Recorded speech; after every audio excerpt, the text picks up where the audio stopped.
Big shout to the ghosts and the ghost sets. On this episode, we answer the question, what is a patch over? How does this work within 1% clubs and regular MCs or outlaw clubs? How does the patch over process work? We break down a Heathens MC and the Pagans MC situation, and we get into it on this episode of Demons Row TV. And no, yeah, we ghosting, baby.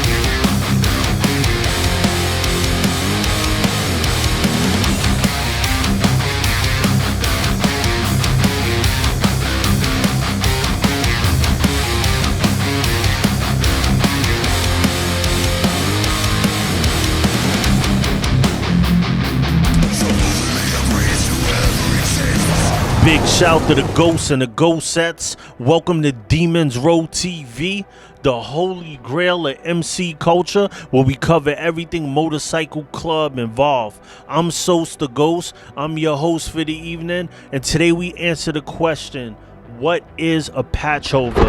And we use the Heathens MC and the Pagans MC as an example. I have a whole article here of how it was broke down, and there's different ways that clubs patch over. We're gonna break down the negative and the positive, but the first thing I want you to do, like we always do on this channel, is to hit me with that pound ghosting, and that lets me know you're alive and well, sitting on tools, doing what you do, or just part of the Demons Row community, one of my ghosts. Shout to all my new subscribers.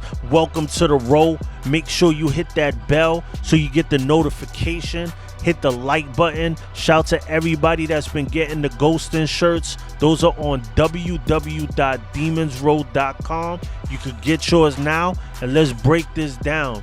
What is a patch over? What situations can occur that one club will patch over to the next? Now, first, a patch over is when one club hands in their patches to a bigger club and they become members of that club. So they officially patch over to that club. Now, there's many ways that patch overs can happen.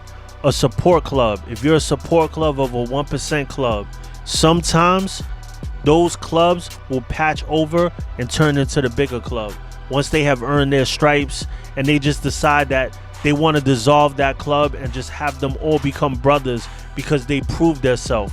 Some stay like a minor league system where they vet and then you get into the bigger club. But sometimes when that whole club has done so well, sometimes they just patch them over. Now, sometimes a bigger club will have respect for a certain club that is not a support club, and they'll have a relationship. Maybe they party together and they get in their ear, y'all should patch over to the more historic club, and it happens like that too. Now, sometimes there is clubs that get ran down on and they have to patch over. It happens. It depends on the situation, but mostly it's clubs of respect that get patched over. There's a lot of different situations. Sometimes it comes from warring too, and it doesn't stop until there's a patch over. But we're gonna break down this situation here with the Heathens MC and the Pagans MC. All right, so it says, Jim Rayo's grandfather, Bob Rayo, was vice president of the Heathens Motorcycle Club in Reading, PA in the 1960s. He rode an American-made Triumph, wore a steel German army helmet, and had a rebel streak with a scrap to match.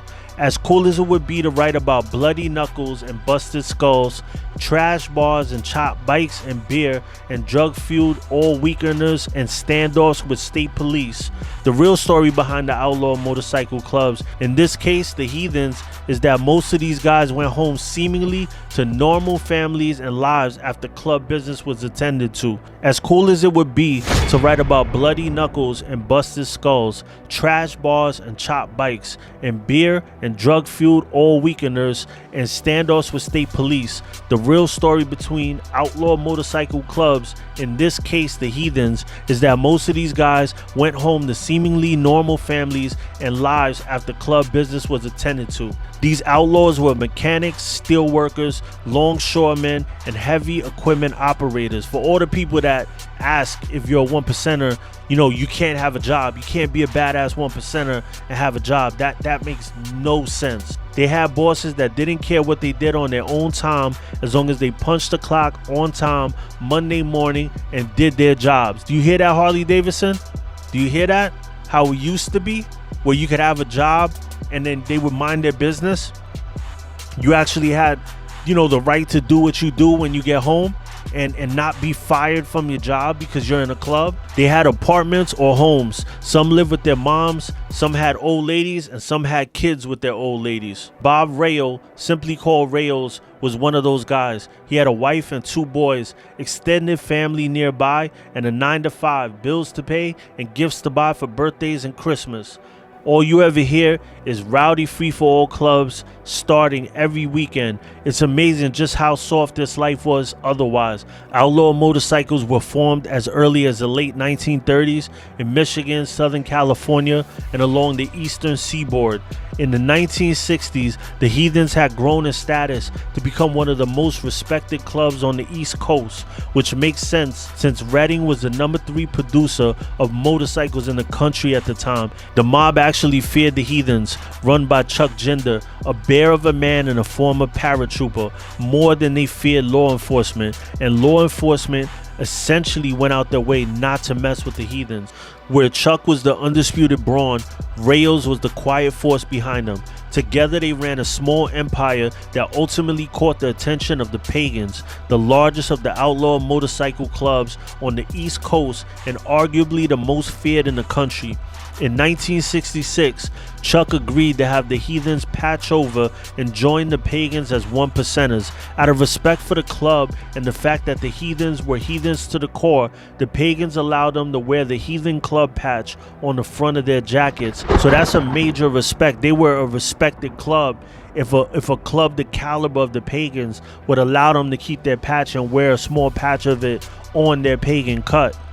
Patching over is when one club joins another and swaps the patches on their backs for the new club's colors. In the 60s, the biggest and most hardcore outlaw motorcycle clubs probably wore the 1% patch as well. The name came from the AMA attempt to calm the average outlaw-fearing Joe and Jane motorcycle clubs around the country by saying, "Don't worry, 99% of motorcyclists are good, wholesome, law-abiding people."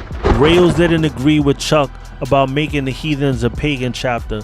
He knew that the pagan patch would be the beginning of the end of the club, but when he stuck with them until 1968, turning in his colors only after his mind started to betray him. He had lost his wife and finally had enough.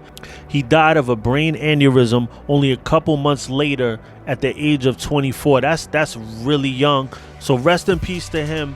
And that's one thing with patch overs, like, that we could talk about, is that sometimes when there's a patch over, all your brothers might not agree, and then you have people that hand their patches in or just hang up the life, period.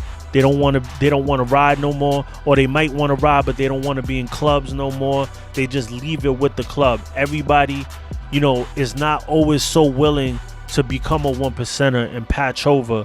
So let me know in the comments any patch over stories. Is your club a club that patched over? Any questions you have? Big shout to everybody that's been supporting these ghosting shirts. I had to re-up. So many people ordered. I appreciate you for that. Thank you for tuning in to Demons Row TV, the holy grail of MC culture. Like, subscribe, and comment.